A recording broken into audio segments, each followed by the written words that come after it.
Selamat sore pemirsa di rumah, berjumpa lagi bersama saya Yonuzmir dan saya Sonar Putra dalam program Kampungku. Nah, tentunya selama 60 menit ke depan kami akan menemani pemirsa di rumah untuk berkeliling tempat-tempat yang tentunya memiliki potensi yang ada di daerah Sumatera Selatan. Tentunya akan menjadi nilai hiburan dan juga nilai edukasi bagi pemirsa yang ada di rumah nantinya ketika menyaksikan Kampungku selama 1 jam ke depan, Yohan. Betul. Dan juga hari ini kita akan membahas beberapa daerah ataupun kampung ataupun tempat wisata yang ada di Sumatera Selatan. Betul, tapi sebelumnya kita ingatkan dulu nih untuk pemirsa di rumah yang ingin kamunya kami ekspos bisa langsung menghubungi nomor yang tertera di bawah ini. Dan juga jangan lupa Yohan, kita masih dalam situasi pandemi ini. Iya. Kita ingatkan juga untuk pemirsa yang ada di rumah untuk tetap terhadap protokol kesehatan.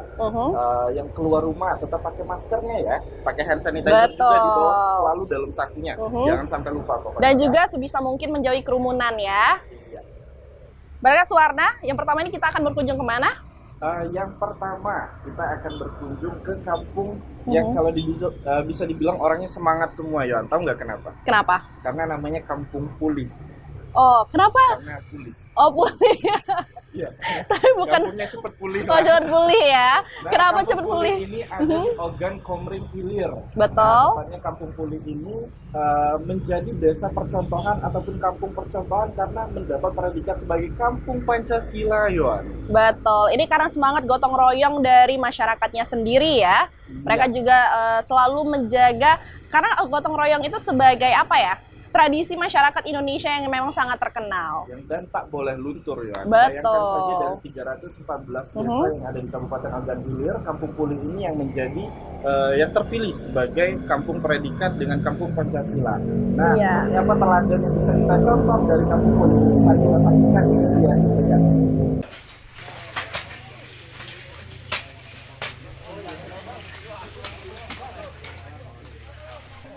Desa Sukapuli, Kecamatan Pedamaran, salah satu desa dari 314 desa di Kabupaten Ogan Komering Ilir. Desa ini menjadi berbeda dengan desa pada umumnya karena desa ini dikenal dengan semangat gotong royong, kerjasama, serta menyelesaikan persoalan yang terjadi di desa dengan musyawarah untuk mencapai mufakat.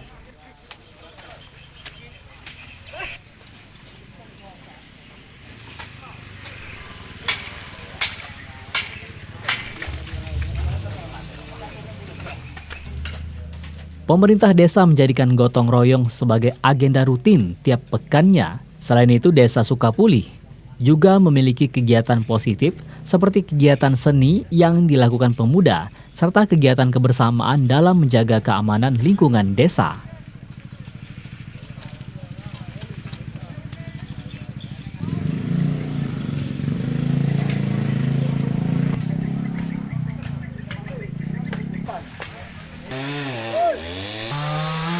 TNI Angkatan Darat melirik Desa Sukapuli dan memproyeksikan Desa Sukapuli menjadi kampung Pancasila atau desa percontohan di Kabupaten Oki karena nilai luhur mengangkat kembali nilai-nilai Pancasila.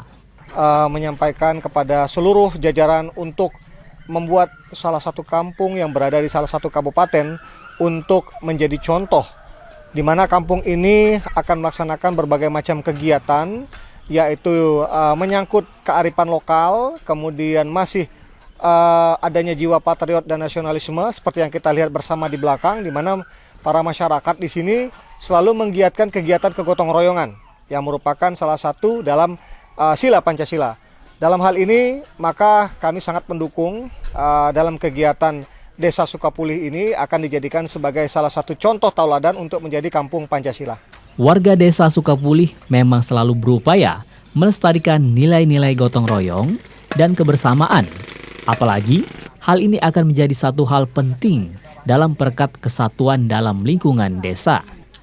Apalagi warga di Desa Sukapuli ini terdiri dari berbagai etnis dan agama, namun tetap mengutamakan kerukunan dalam membangun desa.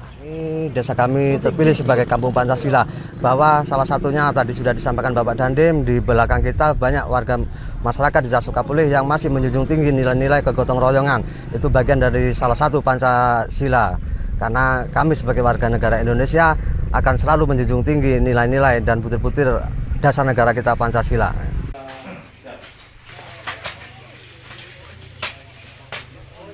Berkunjung ke desa ini menjadi satu hal yang menarik dan akan membangkitkan kesadaran betapa pentingnya hidup rukun dan damai, saling menghargai dan tolong-menolong sesuai dengan nama kampung ini, yaitu Kampung Pancasila.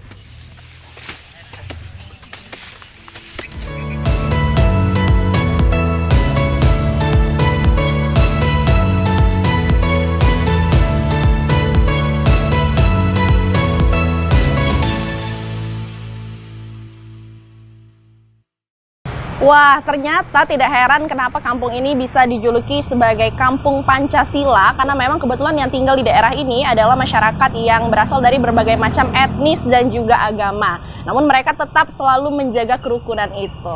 Ini yang kita perlu contoh ya, dan juga bisa memberikan teladan juga tentunya bagi pemirsa yang ada di rumah, bahwa hidup dalam kebersamaan itu tidaklah susah.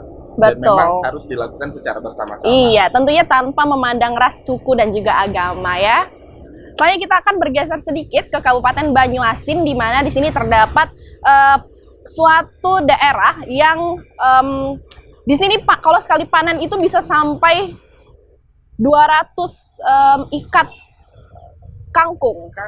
Sedangkan kangkung ini sebagai sayur mayur yang memang sangat disukai oleh masyarakat. Benar. Apalagi kalau pakai terasi dengan kan. sambal terasi tempe goreng luar biasa. Waduh, ya. itu udah nikmat banget. Baiklah, jadi di daerah ini mereka selalu memanen tumbuhan kangkung selama 1 bulan sekali, dan dalam sekali panen itu bisa menghasilkan 10 gulung maksud saya, dan juga 200 ikat. Dan harganya itu bermacam-macam, mulai dari 20.000 sampai dengan 50.000 per gulungnya. Dan bukan hanya sayur kangkung saja, ya, masih banyak sayur-sayur lainnya yang diproduksi oleh kampung ini. Makanya ini dijuluki sebagai kampung sayur, ya. Betul. Karena saking banyaknya produksi sayur dan bermacam-macam jenis tanaman yang ditanam di sana ataupun oleh petani yang ada di sana. Nah, untuk yang penasaran seperti apa sih kampung sayur ini dan seperti apa kesegaran dari sayur-sayur yang diproduksi oleh petani yang ada di sana, ini dia liputannya. Kawasan Talang Keramat dulunya dikenal dengan kampung sayur karena daerah ini masih banyak lahan yang kosong dan perumahan masih sedikit. Namun sekarang daerah Talang Keramat sudah banyak pemukiman warga.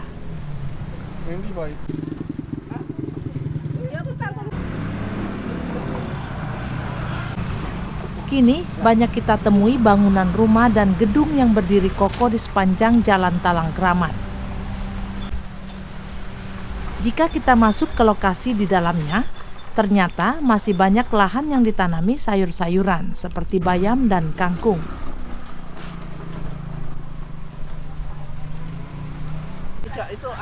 Di kawasan ini terdapat tanaman sayur bayam dan kangkung yang setiap hari dipelihara dan diberi pupuk kandang. Tanaman sayuran ini menjadi tumpuan hidup mereka karena dengan menanam sayuran dapat memenuhi kebutuhan keluarga. Terlalu tinggi pupuk obat ini, jadi orang tani ini agak nganu buah. Ini seikat itu. Ini kalau dari kebun ya murah, Bu. Cuma ini kalau di Menanam sayur sudah puluhan tahun ditekuninya, dan saat pandemi tetap menanam sayur demi memenuhi kebutuhan sayur di pasar Kenten Laut dan sekitarnya, sekaligus menambah penghasilan. Masih, Bu, masih setiap hari karena pencarian kita dari sayur mayur. Sehari-hari masih ku pakai, ku tanam ini, walaupun pandemi, walaupun tidak surut, kita berolahraga. Biasanya tanaman sayur apa Pak? Biasanya tanamannya ada sayur, bayam, ada kangkung. Sekarang baru mana nih bayamnya, Bu. Dijual berapa ini Pak? Nah, kalau ini di warung harganya 4.500, tapi kalau ini dibeli bakul kan ya mungkin segulung tuh 30. Nah. Dengan nanam sayur ini gimana Pak? Apakah bisa mencukupi untuk kebutuhan keluarga atau gimana? Insya Allah, Bu, kalau kita ini amanah ya walaupun sedikit pun mencukupi, Bu, tinggal kita yang jalankan. Berkebun sayur suatu pekerjaan yang disenangi warga seperti Tia yang memang hobi menanam sayur. Dengan lahan yang ada, mampu memenuhi kebutuhan sayur untuk warga sekitar.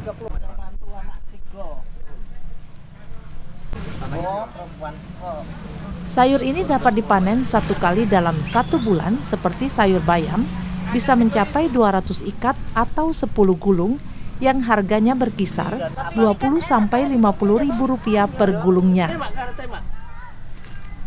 Sebulan 1 kali Bu, 1 kali panen. Iya. Dalam sekali panen dapat berapa ini Bu? Berapa ikat Bu? Ya ninggal nganu Bu, kalau seharian ya paling kalau cuma uang 1 ya dapat 10 gulung. 10 gulung itu 200 ikat. Ya. Terus kita jual kemana Bu? Sudah diambil bakul. Penggulak datang. Biasanya 1 gulung tuh berapa harga? Nyingok pasaran Bu, kalau pas mahal kadang ya 50, kalau pas murah kadang ya 25, 30. Nyingok pasaran. Bu, ini kan masa pandemi, tapi Bu tetap kerja di kebun sayur ini. Masih tetap Bu, memang sudah mata pencahariannya di kebun ya. Masih tetap jalani. Tadi di sini rata-rata warga menanam sayuran banyak ya Bu? Iya, Talang Kramet ini memang kebun sayur Bu. Kebun sayur ya? Iya. Oh iya. Mungkin selain sayur ini sayur apa lagi Bu? Kangkung, iya bayam, kangkung. Kadang ya ada yang nanam itu kemangi. Berarti ini memang kita lakukan setiap hari ya Bu? Iya, setiap hari sudah gaweannya Bu. Tia bersyukur dapat menanam sayur meski di bawah sinar matahari. Terlebih saat pandemi, karena berada di bawah sinar matahari dapat membuat tubuh lebih sehat dan imunitas meningkat sehingga terhindar dari pandemi COVID-19.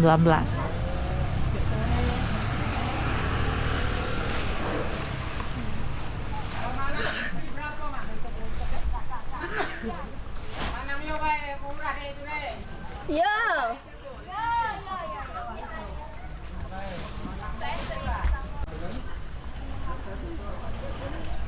Semua pekerjaan apapun asal ditekuni dan menjadi hobi akan mendapatkan hasil yang baik, serta harapan dapat menjembatani keberlangsungan hidup di masa depan.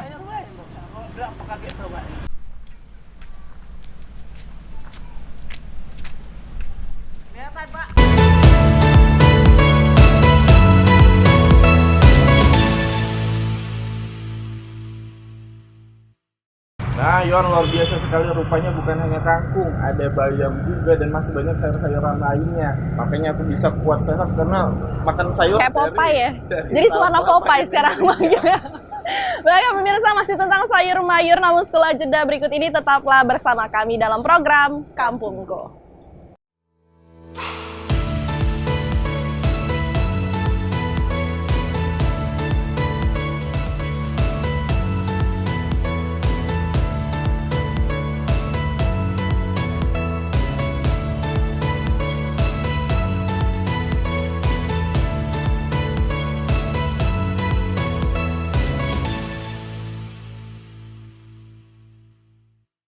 Terima kasih pemirsa, Anda masih bersama kami dalam program Kampungku. Nah, Yon, selanjutnya kita ada apa lagi nih kalau aku boleh? Aku sedikit tadi baca-baca juga bahwa di Sumatera Selatan, tepatnya di Kota Palembang, itu kita ada camping ground loh. Rupanya. Betul. Jadi nama tempat jadi nama tempatnya itu Pulau Kerto, bukan Pulau Kerto ya. Iya, Pulau Kerto. Tempatnya itu ada di Kampung Gelam, Gandus. Nah, di sana Yohan dapat menjadi solusi bagi mungkin masyarakat Kota Palembang tentunya yang bosen ataupun lagi penat banget sama hiruk-pikuk Kota Palembang yang luar biasa banyak nganging-ngangingnya.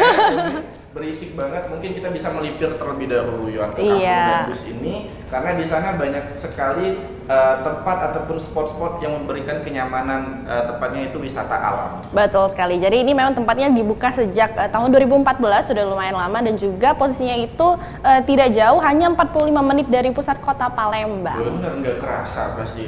Nyetir sebentar tiba-tiba udah nyampe. Apalagi kalau sama Ayang rame-rame. Sama Ayang ya. Nggak berasa kan ya? Tiba-tiba udah sampai aja ini. Nah, selain dari lokasinya yang sangat bagus ataupun estetik bahasa sekarang ya untuk foto-foto, di sana juga banyak sekali tanaman obat yang bisa memberikan nilai edukasi juga mungkin bagi keluarga yang pengen mengajak anaknya ke sana untuk mengenalkan tanaman ataupun botani kepada adik-adik kecilnya. Betul sekali. Apalagi kalau sekarang ini memang terkenal dengan namanya pengobatan secara herbal ya. Yes. Jadi memang perlu sekali edukasi tentang tumbuh-tumbuhan yang bermanfaat untuk kita. Oke, yang mana kampungnya yang mana? Ini dia sebutannya.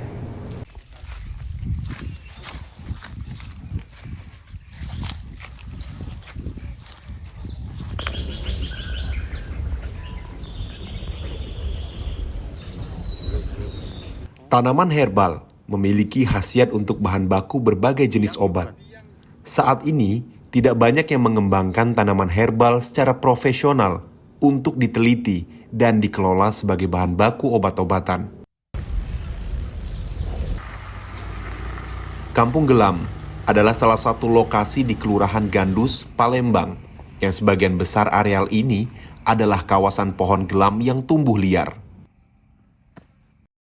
Awalnya kawasan seluas 8 hektar ini oleh pemiliknya dibiarkan saja menjadi lahan tidur. Namun sejak tahun 2014, kawasan hutan gelam ini dijadikan salah satu kawasan yang ditanami jenis tanaman obat-obatan. Sejak itulah banyak pengunjung yang datang hanya untuk melakukan penelitian tanaman herbal. Bahkan pengunjung yang datang sebagian besar para mahasiswa dari Fakultas Kedokteran dan Pertanian serta beberapa perguruan tinggi yang ada di Kota Palembang. Jadi awalnya kita itu mulai dari tahun 2014. Ini adalah tanah penelitiannya Bapak Prof. Kamaludin, memang untuk mencari potensi obat-obatan herbal gitu. Yang di atas itu memang pertamanya awalnya buat itu, tapi kemudian kami lihat ada potensi wisatanya nih, wisata alam rawaknya. Kemudian kami coba buka buat camping ground yang semi private. Bisa buat umum, tapi bisa juga buat private. Kalau nanti ada event khusus private, ini bisa kami buka untuk private, tapi kami tutup dari luar gitu, nggak diganggu dari pihak luar, biar lebih bisa merasakan alamnya mungkin ya, gitu. Saat melakukan penelitian, pengunjung membutuhkan waktu rata-rata 1 hingga 3 hari dan membawa peralatan tenda serta bahan makanan. Melihat peluang ini, akhirnya pemilik lahan mengembangkan dengan membangun berbagai fasilitas seperti tempat menginap yang terbuat dari kayu gelam dan fasilitas lainnya seperti penyediaan air bersih, musolah, dan toilet. Sejak adanya fasilitas sanitasi dan penginapan, kampung herbal mulai menjadi favorit bagi peneliti untuk berwisata alam sambil meneliti tanaman herbal. Beberapa jenis tanaman herbal yang ditanam yakni tanaman lempuyang, kaktus, ketepeng Cina, kayu manis, dan berbagai macam jenis tanaman herbal lainnya. Antipasinya ya pakai masker, terus uangnya tidak boleh banyak-banyak gitu nah. Biasanya 30 orang, kalau siang 50 lah pembatasannya. Untuk dapat memasuki kawasan Kampung Gelam, setiap orang dipungut biaya Rp50.000 dan sebagian besar pengunjung yang datang berkelompok mencapai 10 hingga 20 orang. Rata-rata ada puluhan kelompok setiap hari libur yang berkunjung. Namun sejak pandemi COVID-19, pengunjung yang datang setiap akhir pekan menurun. Bahkan ketika pengambilan visual ini di lokasi Kampung Gelam sepi dari pengunjung.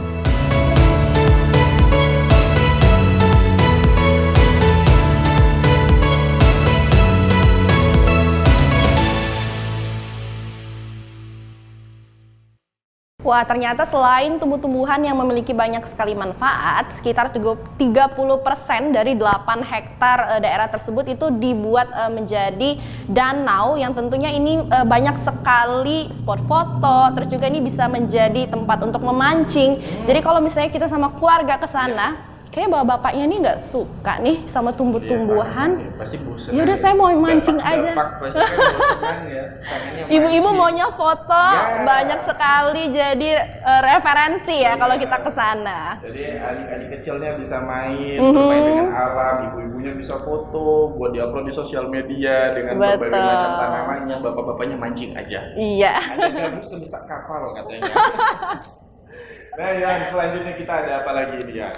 Oke, selanjutnya kita akan berkunjung ke Kabupaten Ogan Ilir. Ternyata Ogan Ilir selain terkenal dengan namanya pindang kemplang, mereka juga terkenal akan kain yang pewarnanya itu alami. Jadi berasal dari daun-daun. Daun-daun apa nih jebaknya? Berarti kalau dedaunan warna alami dari daun-daunan ini referensinya sedikit dong Yan. Ya daun warnanya hijau nggak sih? Enggak dong, banyak. Selain warna hijau ada warna merah.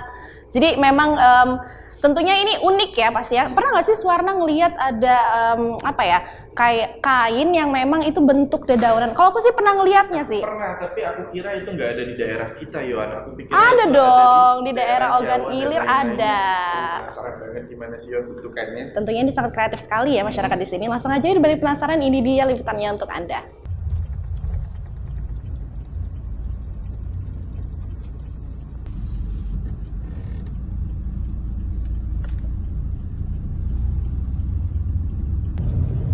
Kebun Raya Sumatera Selatan yang berada di Desa Bagung, Kecamatan Indralaya Utara, Kabupaten Ogan Ilir, terletak di kawasan ATP 2 dekat dengan Komplek Agroteknopark 1 atau berada tepat di tepi jalan desa sekitar 8 km masuk dari Jalan Lintas Timur Sumatera yang menghubungkan kota Palembang Muara Enim.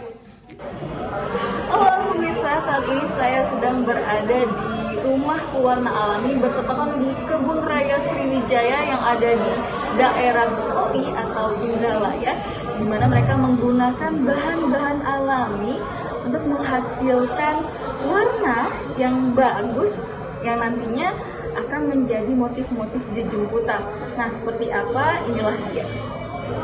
Terdapat konservasi flora lahan gambut yang dapat dijadikan tempat untuk belajar dan mengenal lebih macam manfaat dan kegunaan tanaman. Salah satunya pewarna alami hingga herbarium. Tempat ini menjadi salah satu alternatif bagi Anda untuk berlibur bersama keluarga dan menambah ilmu pengetahuan tentang flora.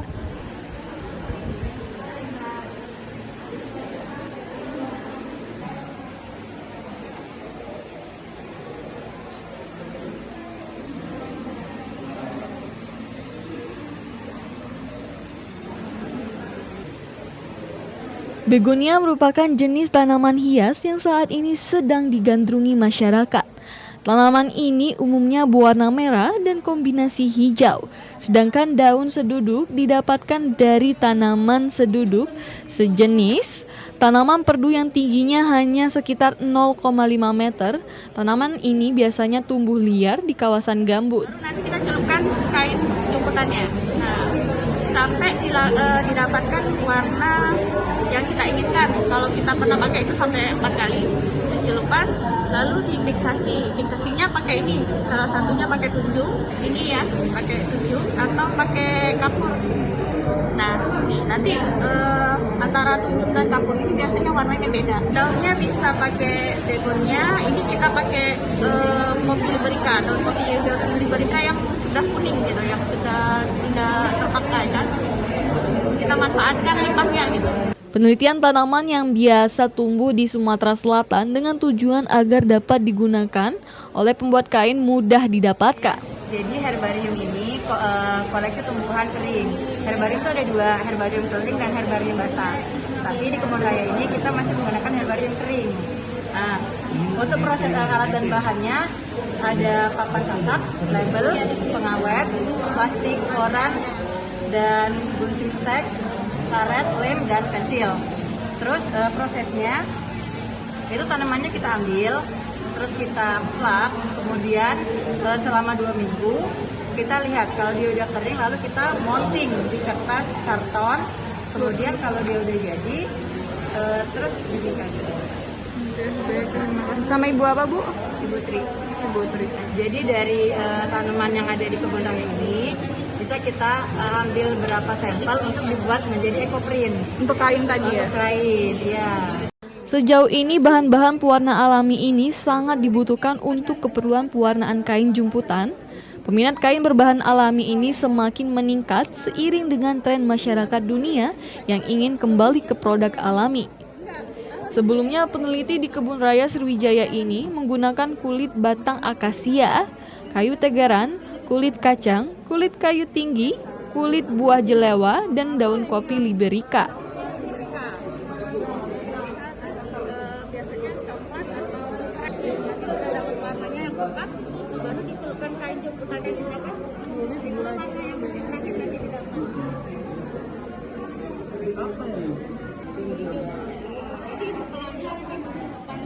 Tidak hanya pengolahan daun yang menjadi pewarna alami, namun terdapat pajangan herbarium yang dijadikan daun kering dibingkai dan memiliki keunikan.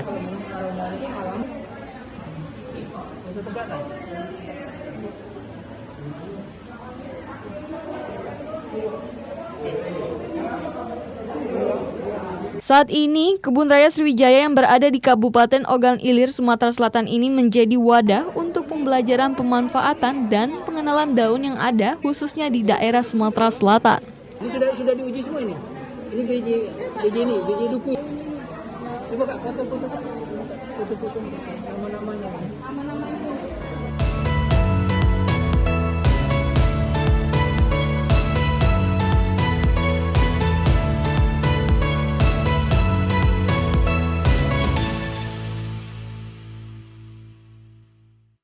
Wah, ternyata berarti kalau kita berkunjung ke daerah Ogan Ilir itu nggak cuman untuk makan pindang, beli kemplang ya. Ternyata kita juga bisa bawa oleh-oleh kain yang memanfaatkan tumbuh-tumbuhan sebagai bahan pewarnanya. Ini referensi baru nih bagi wisatawan yang nantinya bakal datang ke kota Palembang dan melipir sedikit ke kota Ogan Ilir. Apalagi udah jalan tol kan cepet ya sekarang ya. Kota Indralaya nggak nyampe 1 jam 30 menit nggak sampai, bisa banget untuk beli oleh-oleh yang beda daripada yang lainnya ya. Kain yang memanfaatkan pewarnanya dari tumbuh-tumbuhan, jadi alami banget. Di badan itu mungkin nyaman, serasa tidur di daun-daunan.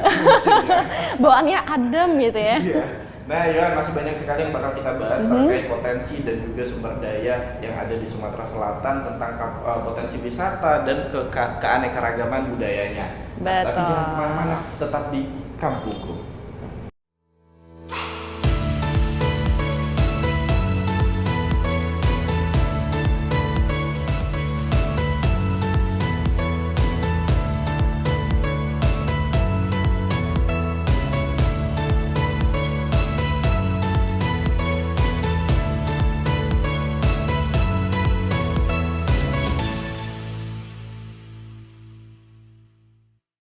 Ya, pemirsa yang ada di rumah, selamat datang kembali dalam program Kampungku.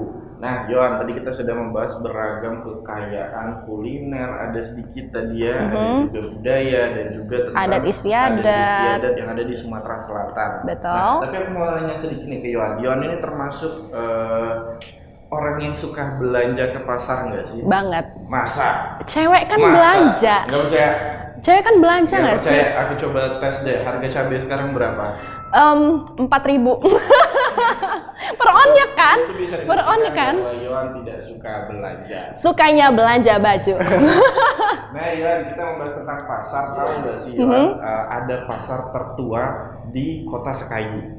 Oh, Kota Kuyung Kupe ya? Kota Kuyung Kupe. Oke. Ada namanya Pasar Perjuangan. Nah, kenapa tuh? Pasar Perjuangan memang sudah ada sejak lama, dari tahun 1786.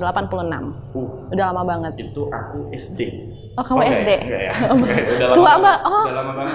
Nah, ini salah satu pasar tertua yang bisa menjadi saksi mungkin dari perjuangan bangsa Indonesia dulunya. Iya. Dan juga menjadi nilai histori juga. Dan sekarang menjadi sentral perekonomian yang ada di Sekayu. Iya, tidak heran menjadi sentral perekonomian di Kota Sekayu karena memang tempatnya itu sangat strategis karena berada di pusat Kota Sekayu. Jadi mudah sekali dijangkau oleh masyarakat yang ada di daerah Musi Banyuasin. Jadi sekarang itu Yohan, kalau di Sekayu pertukaran akan rupiahnya kencang sekali nih di pasar Sekayu. Karena pasar ini ya? Pasar Perjuangan ini karena memang selain karena memang memiliki nilai histori, di pasar Perjuangan ini juga menjadi titik tumpu perekonomian dari masyarakat Sekayu pada saat ini. Yohan. Dan juga masyarakatnya memang berjuang di sana, berjuang mencari pundi-pundi rupiah. Makanya dinamakan pasar Perjuangan. Nah, daripada kita makin ngaco aja ya, ini dia langsung kita saksikan liputannya.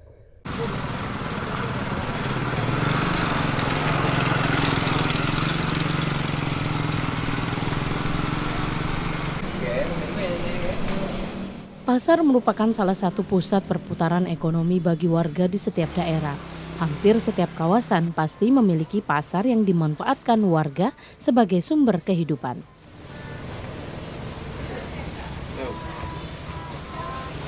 Pemirsa, Pasar Perjuangan ini merupakan pasar yang tertua yang ada di Kota Sekayu dan menjadi pusat perekonomian warga Kota Sekayu.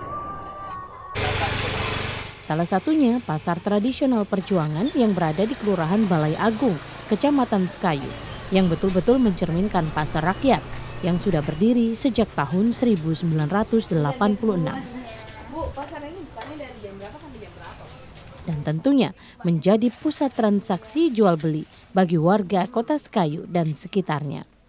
Pasar ini menjadi salah satu pasar tertua yang ada di Kota Sekayu.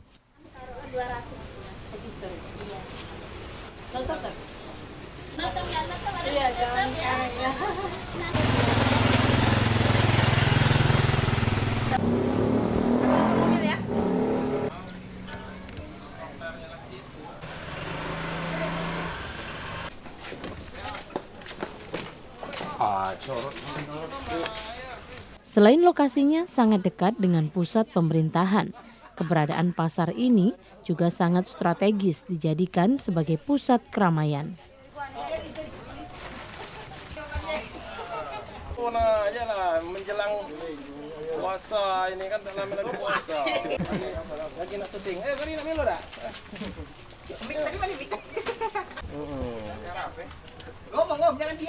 Pasar ini diisi 171 kios dan 171 pedagang.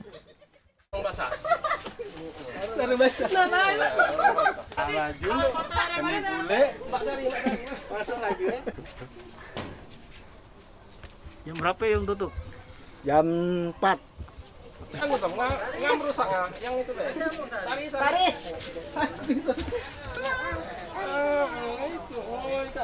Pasar tradisional Perjuangan ini dulunya menjadi satu-satunya pusat perdagangan di kawasan Sekayu. Meskipun saat ini tidak seramai dulu karena masifnya kemajuan teknologi berbasis belanja online.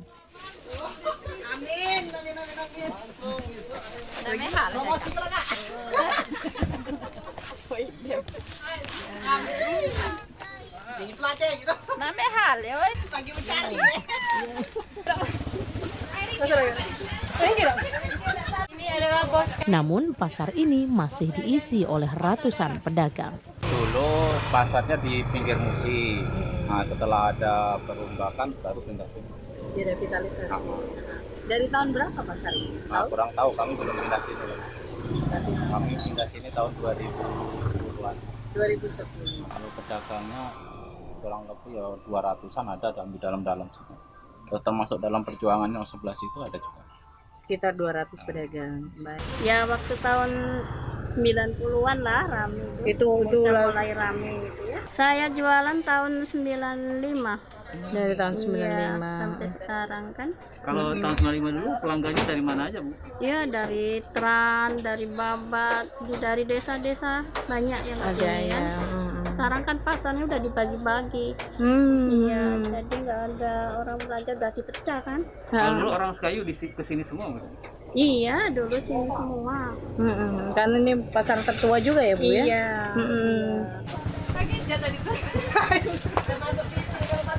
Udah isu banyak.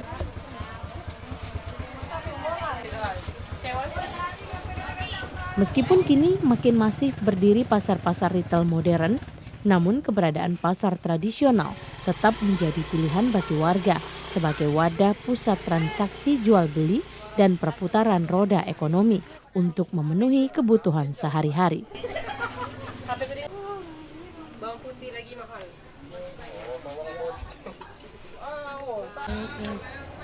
Nah, ada kaki nggak ada benong, nggak pasar curah kalau dilanjur nendang.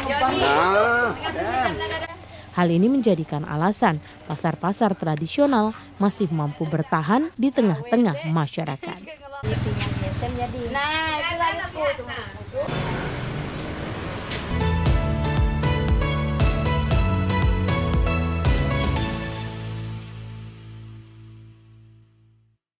Nah, kalau misalnya di Sekayu itu ada pasar Perjuangan, pasar tertua, kalau di Palembang itu ada pasar apa?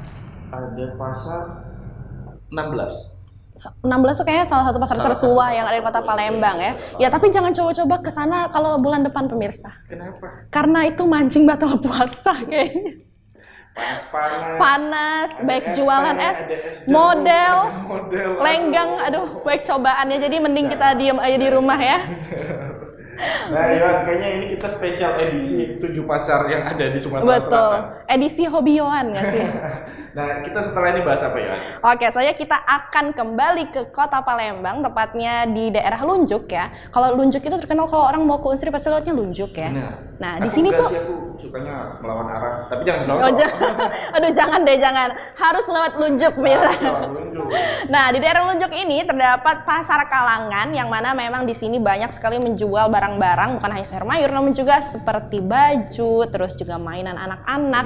Iya. Jadi kalau banyak di beberapa daerah Yon, kayak kan dari 4 awang nih. Kalau pasar Kalangan itu ada waktu-waktu tertentunya. Betul, biasanya di hari Minggu. Hari Minggu, kalau nggak 1 minggu itu 2 kali. Oh, pantes aku nggak pernah lihat ya. Aku tadi sempat mikir kok nggak pernah lihat, padahal sering banget lewat Lunjuk kan kalau mau ke kampus. Hari Minggu kan kita nggak ke kampus. Oh iya benar. Iya, jadi nggak ngelihat. Berarti harus nih, ya minggu depan ya. Minggu depan harus ke sana ya. Jajanan tradisional juga banyak banget ya. Masih nemu tuh kue pancong, kue putu, cenil dan kue lupis. Udah lama banget nggak Enak ketemu. banget ya. Bisa ketemu di pasar tradisional dan pasar Kalangan ini. Betul. Dibanding penasaran bagaimana sih suasana pasar Kalangan yang ada di daerah Lunjuk ini, langsung aja ini dia liputannya untuk Anda.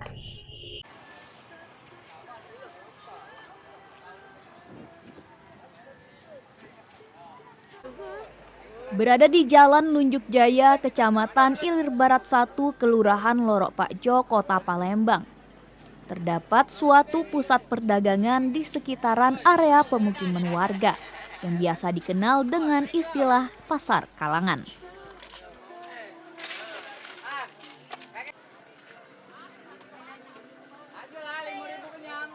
Pasar Kalangan memang cukup mudah untuk ditemui di sekitaran Kota Palembang. Salah satunya yang ada di kawasan Lunjuk ini. Bahkan pasar Kalangan yang ada di Kelurahan Lorok Pakjo ini sudah ada sejak lama. Tepatnya sejak 5 tahun lalu.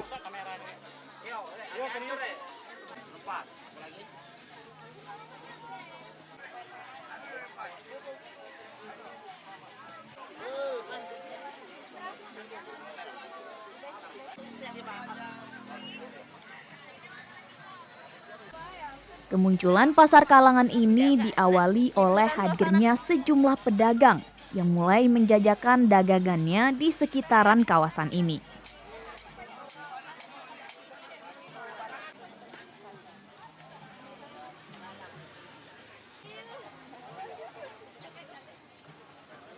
Kakak jualan dari kapan?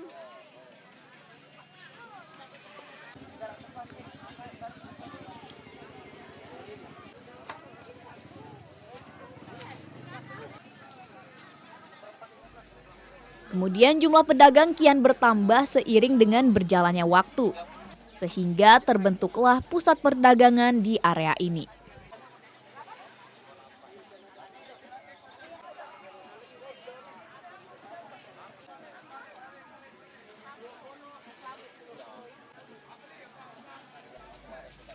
Suasana di pasar Kalangan ini tak jauh berbeda dengan pasar tradisional pada umumnya. Para pedagang saling sahut-sahutan menawarkan barang dagangan mereka kepada para pembeli. Hanya saja pasar ini buka 1 kali dalam 1 minggu.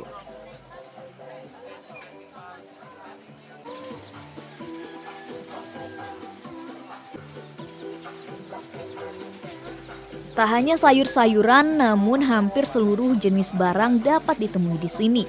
Seperti pakaian, mainan anak, bahan sembako, aneka jajanan, termasuk juga bahan baku untuk panganan masyarakat.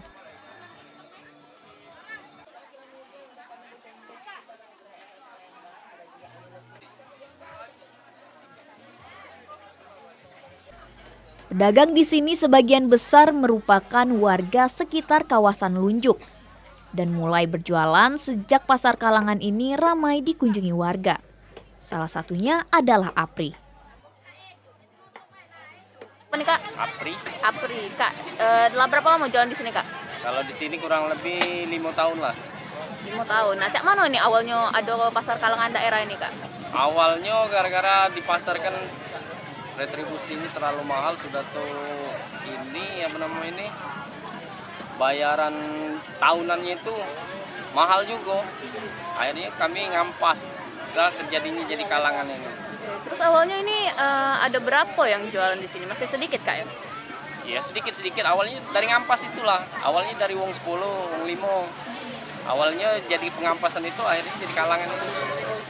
Nah, terus Kak kalau di sini ada dijual apa baik Kak rata-rata? Ada kalau. Mulai dari apa tuh Kak? Dari sayur, sembako, ikan, ada kalau lengkap.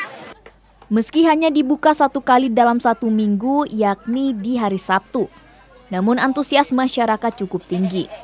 Karena kawasan ini selalu ramai dikunjungi sejak pagi hingga siang hari. Selain menjadi alternatif berbelanja hemat dan dekat, kehadiran pasar Kalangan juga menjadi sumber penunjang perekonomian baru bagi para pedagang untuk meraih pundi-pundi rupiah di tengah persaingan era modernisasi.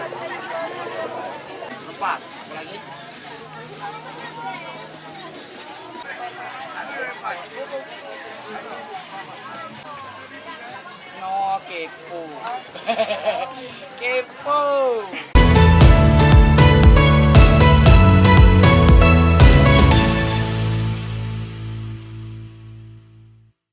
Nah, pasar ini bukan langsung kayak misalnya nih ya, kita mau jualan apa? Kita jualan deh buka pasar Kalangan, nggak kayak gitu. Rupanya mereka tuh kayak ada satu yang jualan, terus akhirnya nambah sering berjalan waktu, akhirnya terbentuklah pasar Kalangan. Iya, bukan tempat yang memang dikhususkan. Iya, pasar, kita buka lapak yuk. Jadi pasar dadakan jatuhnya. Iya. Karena tempatnya kalau bisa kita lihat di sana sebenarnya pemukiman warga. Iya, namanya pasar Kalangan itu pasti memang berdekatan dengan pemukiman warga. Tapi tidak apa-apa, asalkan bisa menjadi sentra ekonomi dan betul, dan juga selalu menjaga kebersihan tentunya. Benar banget, Yohan. Nah, Yohan, nanti kita akan membahas satu daerah yang bisa bikin aku kangen untuk mudik. Apa itu? Daerah mana? Kampung halaman. Kasih clue dong. Apa nih kalau daerah sana tuh terkenalnya kenapa? Tempatnya indah. Oke. Makanannya enak. Dingin. Adat istiadatnya terjaga. Oke. Orangnya ganteng-ganteng. Gitu ya. Karena kamu orang sana. Nah, daripada penasaran, nanti kita lihat setelah yang satu ini.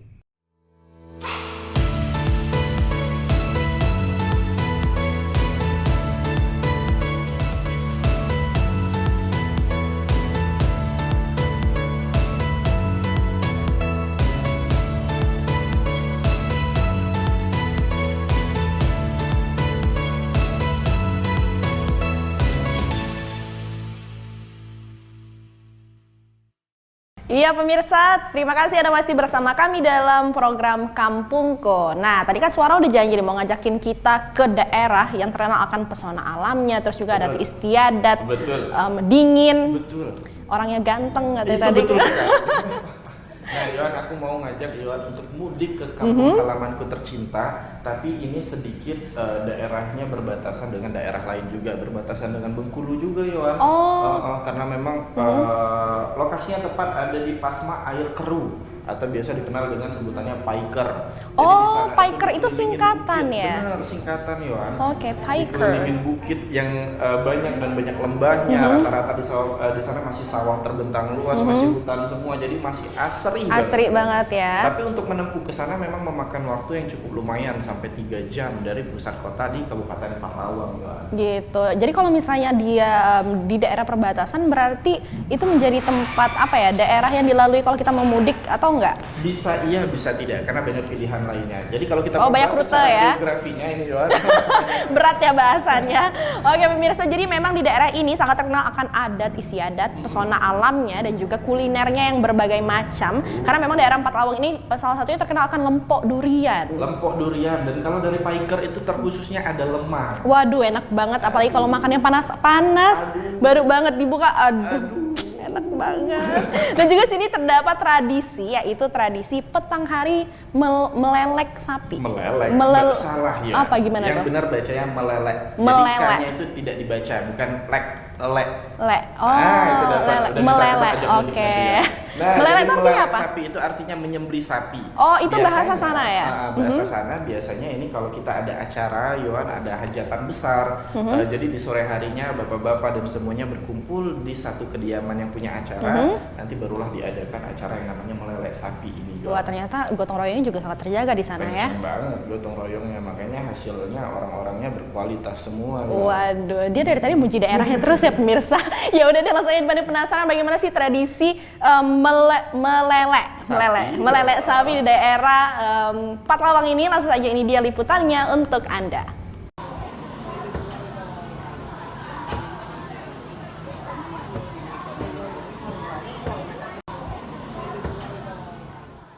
Selain pesona alam Paiker yang patut untuk dikunjungi, adat istiadat serta beragam budayanya masih sangat kental.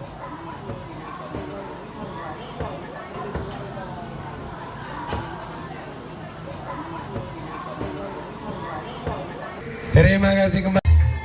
Masyarakat di Kecamatan Paiker saling bergotong royong, bantu-membantu jika ada warga yang melakukan pesta hajatan. Tradisi unik dan masih dijaga hingga turun-temurun adalah tradisi petang hari meleleh sapi yang biasanya dilakukan sebelum acara puncak berlangsung.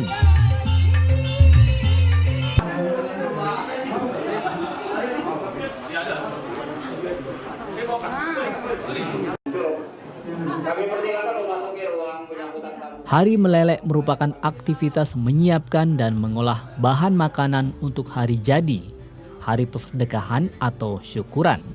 Artinya, menyembelih hewan untuk dipersiapkan di hari jadi persedekahan.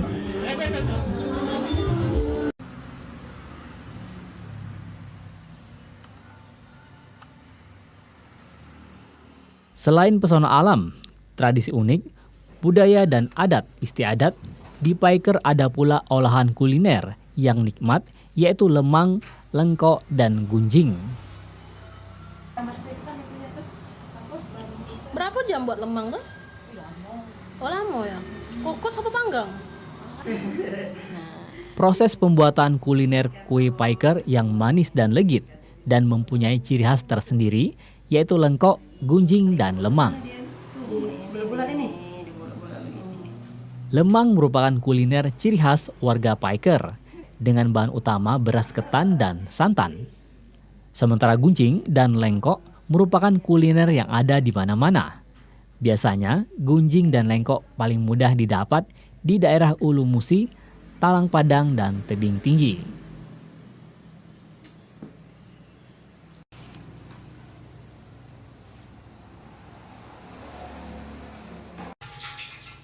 Cara pembuatannya pun sangat sederhana, dengan bahan kelapa, tepung, dan santan. Tidak hanya gunjing, membuat lengkok pun tidak kalah mudahnya, yaitu dengan bahan tepung ketan, gula merah, dan minyak untuk menggoreng. Ketika kita ada tamu undangan dari luar ataupun misalnya dari tamu-tamu khusus itu. Namun sekarang karena itu merupakan kuliner daerah, maka dia menjadi semacam menjadi industri rumah tangga yang dapat menghasilkan uang. Gitu. Kalau belum makan lemang, gunjing dan lingku, belum sampai ke Paiker, ya begitu.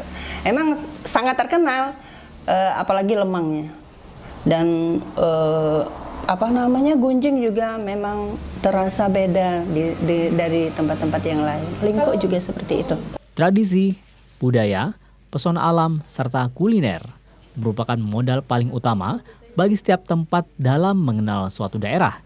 Dengan modal utama tersebut, maka akan membangkitkan geliat wisata yang menjadi daya tarik wisatawan serta dapat meningkatkan pendapatan asli daerah itu sendiri.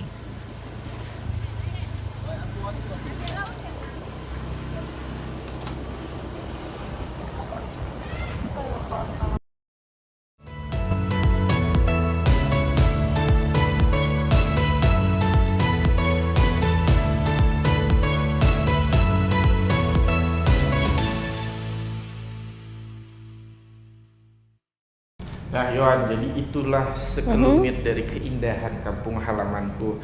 Aku harap Yohan berkenan untuk bulan puasa nanti ikut aku pulang ke rumah. Sekalian bertemu orang tua gitu ya. Nah, jadi pemirsa itulah tadi sekilas informasi tentang Paiker bahwa memang komplit lah aku bisa bilang Yohan, dari keindahannya, dari makanannya yang enak-enak. Selain lemang itu kalau nggak salah ada gonjeng namanya.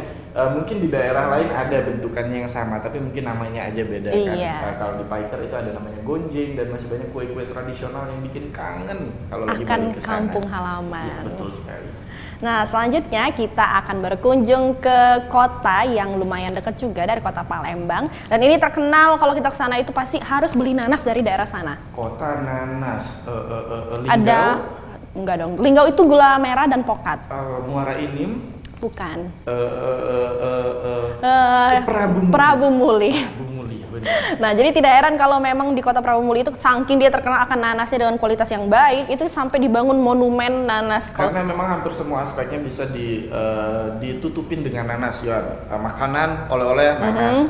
Bahkan kainnya kalau kita bahas tadi di daerah OI ya, tadi ada kain yang dari tumbuhan, dari dedaunan. Di Prabu Muli juga ada kain yang terbuat dari limbah nanas. Wah, keren banget, sangat Tapi kreatif hari ya. ini kita bahas nanas juga ya? Enggak dong. Jadi di sini terdapat kuliner yang terkenal selain buah nanas. Ini ada kuliner namanya mie kungfu. Mie kungfu tuh bukan kungfu kita mau berantem ya. Jadi memang mie kungfu ini memang karena mungkin mie itu kan makanan yang terkenal dari negeri tirai bambu ya. Benar. Ya kan? Makanya mungkin kalau penamaannya masih terkait dari asal dari minyak ini. Betul sekali. Katanya ini sangat terkenal sekali di Kota Prabu Muli. Jadi kalau kita berkunjung ke Kota Prabu Muli ini wajib banget untuk berkunjung ke mie kungfu ini. Dibanding penasaran gimana sih mie kungfu? Apakah berbeda dengan mie lainnya? Langsung saja ini dia mie kungfu yang ada di daerah Kota Prabu Muli.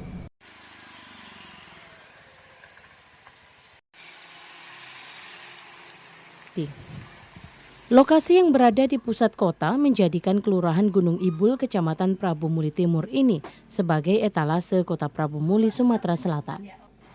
Memang masyarakat di wilayah ini mayoritas merupakan pendatang. Warganya pun heterogen dari berbagai daerah, baik dari Sumatera Selatan maupun dari provinsi lain di Indonesia.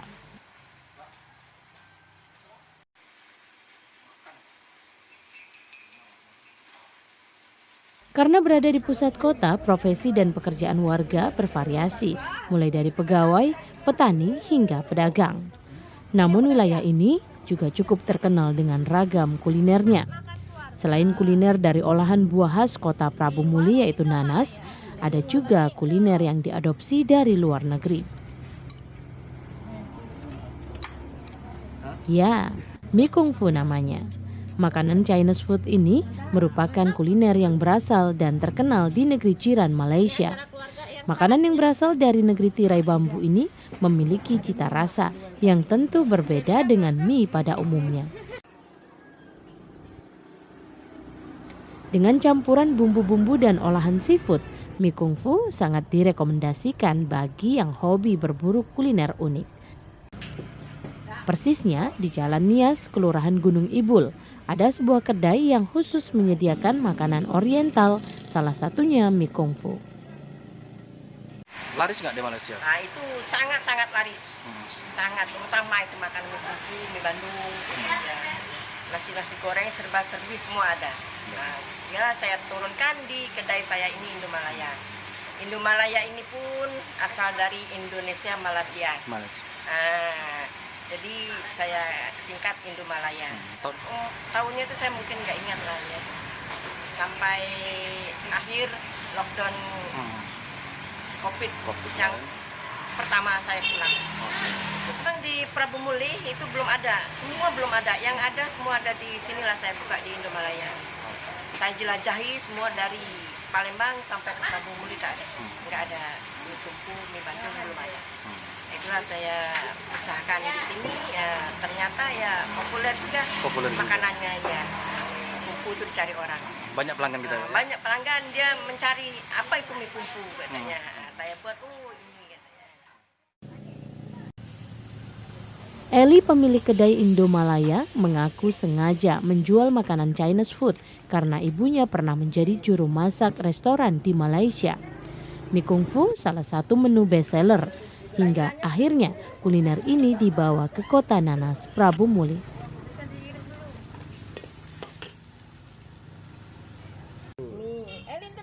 Bahan utama mie Kung Fu adalah mie, udang, daging sapi, ayam, telur, dan sayur cai sim, dan ditambah bumbu-bumbu lain.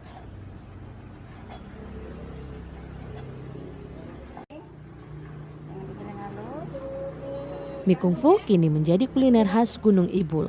Apabila Anda tertarik dengan kuliner mie Kung Fu, Anda bisa datang langsung ke Kelurahan Gunung Ibul, Prabu Muli Timur.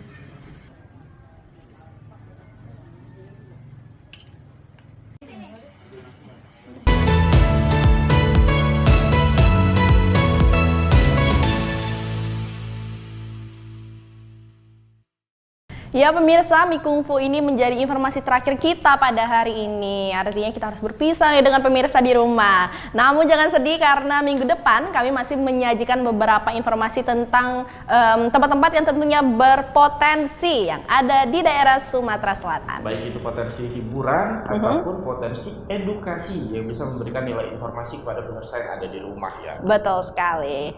Nah, selalu kami ingatkan juga untuk pemirsa di rumah ya, yang mau nih kampungnya kami ekspos bisa langsung menghubungi nomor yang tertera di bawah ini. Silakan hubungi ya, mungkin ada kampungnya yang luput dari liputan dari kami yang sekiranya bisa memberikan dampak baik bagi pemirsa yang ada di rumah. Bisa langsung hubungi nomor ini. Nanti tim TVRI sejam dari sana langsung datang ke lokasi. Betul banget. Akhir kata, diingatkan juga bahwa kita masih dalam situasi pandemi. Oh iya, betul. Jaga prokes. Betul banget. Kata inilah hasil liputan kita di Kampungku episode hari ini. Sampai ketemu